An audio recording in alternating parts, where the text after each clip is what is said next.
이번에는 52주 상위 거래량에서 꼽은 기업인데요.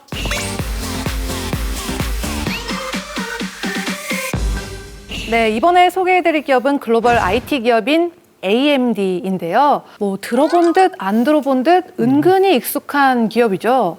네, 대충 어떤 기업인지 간략하게 설명 좀 부탁드릴게요. 인텔이나 엔비디아는 모두 아실 겁니다. 네. 이 기업들하고 경쟁하는 기업이죠. AMD 같은 경우는 CPU 비즈니스에서는 인텔과 경쟁하고 그 GPU, 즉 그래픽 처리 장치에서는 엔비디아와 경쟁을 하는 업체입니다. 네, 아무래도 컴퓨터나 또 모바일 사용하는 수요가 굉장히 늘어나고 있기 때문에 이런 프로그램들을 개발하는 기업들이 각광을 받고 있는 것 같은데요. 전문가들이 바라보는 AMD의 강점은 어떤 게 있을까요?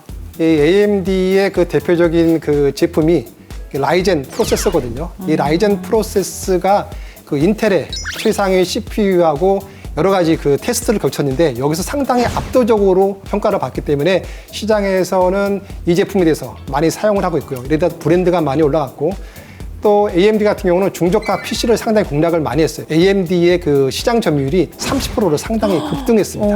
또한 그 마이크로소프트라든지 델, HP 이런 데서 상당히 그 계약금을 상당히 늘렸고요. 이러다 보니까 작년, 올해 들어서 주가가 상당히 급등세를 나타내고 있습니다. 근데 사실 뭐 그래픽이나 소프트웨어 하면은 우리나라도 그렇게 뒤지는 것 같은 느낌은 아닌데요. 뭐 견줘볼 만한 국내 기업들은 뭐 생각나는 데가 있으세요? 우리나라에 AMD랑 딱 맞는 회사는 없고 단지 AMD를 갖다 보통 우리가 해석을 할 때 이 반도체 업종으로 해석을 하거든요. 네. 따라서 우리나라에서 떠오르는 기업은 역시 삼성전자하고 SK 하이닉스인데 반도체를 순수하게 하는 거는 역시 SK 하이닉스라고 보고 있는데 코로나19 때문에 사람들이 밖에를 나가지 않고 생산 공정이 다운되다 보니까 일단은 그 스마트폰 자체가 역성장할 가능성이 높거든요. 따라서 이 메모리 그 반도체를 생산하고 있는 삼성전자나 SK 하이닉스가 약간 조금 실적 면에서 조정을 받을 가능성이 높은데 반면에 메모리 반도체가 주력으로 나가는 데가 데이터 센터로 나가거든요. 따라서 이 데이터 센터 비중이 약간 상대적으로 높은 SK 하이닉스가 그나마 삼성전자보다는 단기적으로 조금 실적이라든지 아니면 주가 차원에서 조금 경쟁력이 있지 않을까 이렇게 보고 있습니다. 삼성전자는 AMD 또는 인텔과 협조 형태로 해서 서로 윈윈 게임을 만드는 거죠. 이게 조금 다른 산업하고는 틀리는 부분입니다. 그러네요. 뭐 다른 기업들과는 다르게 상생해서 같이 간다라는 것에 조금 의미를 둘 수가 있겠네요. 네, 투자에 앞서서 꼭 주의해야 될 사항이 있다면 어떤 게 있을까요? 그 기술력입니다.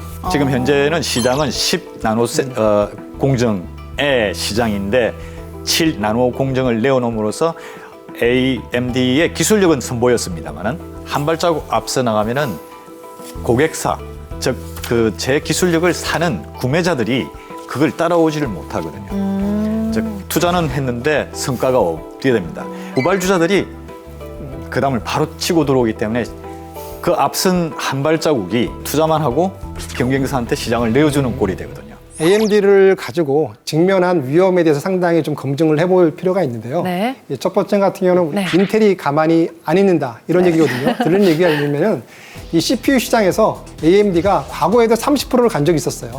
30%요? 네. 하지만 그때도 계속 인텔의 견제를 받아서 다시 20%로 왔다가 이번에 다시 30%로 갔는데 따라 30% 이상을 갈 것이냐 아니면 다시 후퇴할 것이냐 그거를 잘 지켜봐야 될 문제가 있고요.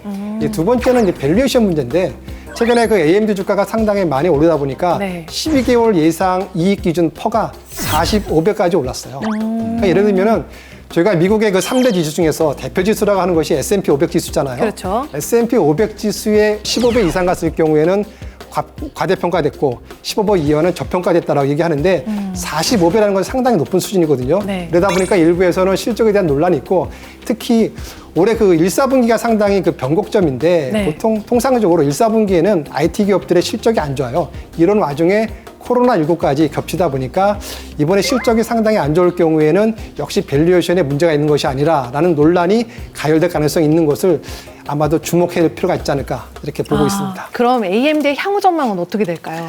작년도에 AMD의 매출액은 약 67억 3천만 달러를 기록했고요.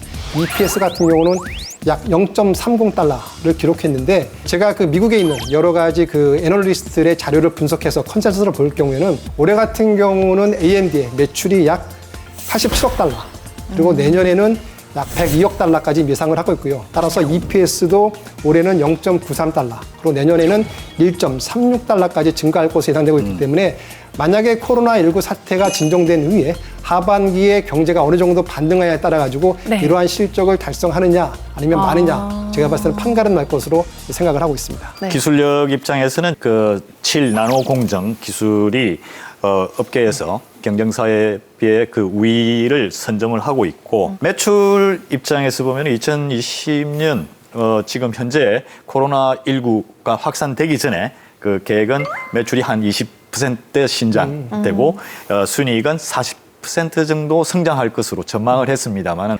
코로나19가 미전역에 확산되면서 그렇죠. 미국의 대형 기업들이 분기 실적 전망 또는 올해 2020년 연간 실적 전망을 전부 다 철회했습니다. 맞아요. 이제 그 부분이 하나의 변곡점입니다. 방송 보시면서 AMD에 대해서 더 궁금한 점이 있거나 투자를 해보고 싶다 하시는 분들은요, 카카오톡 채널에서 필살기 해외 투자를 검색하신 후 친구 추가해 주세요.